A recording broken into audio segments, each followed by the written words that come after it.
A viewer wants to know what the difference is between various types of property rights, and he uses trademarks, patents, and copyrights as an example.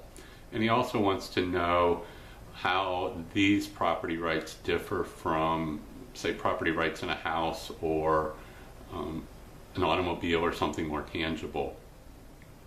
Well, trademarks, patents, and copyrights pertain to what are called intellectual properties. These are values that if I own the value or I possess the value and have the right to use it, it doesn't prevent others from also possessing and using that value. So, for example, if I write a book and publish it, hopefully millions of people will own a copy.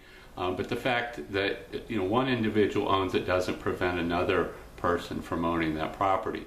So intellectual properties are different from tangible properties or tangible values in that something like an automobile or a house, if I own it and have the right to use it, then that allows me to exclude others from using that property.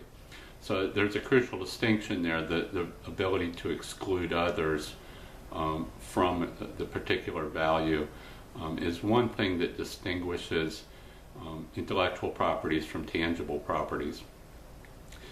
But even intellectual properties possess an ability to exclude. If we own an intellectual property, we have the right to set the terms and conditions for allowing others to use that property. So, for example, if I write a book, I can sell it for whatever price I want, and I can attach to that sale certain terms and conditions that limit or permit what others can do. So, for example, with a printed book, typically a copyright prohibits others from making copies of that book.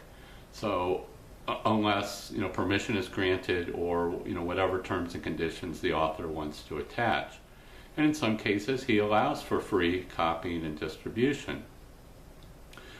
So but all property rights, whether they're intellectual property rights or tangible property rights, protect the freedom of the creator to use, trade, and dispose of that property as he deems best on whatever terms and conditions that he wants to establish.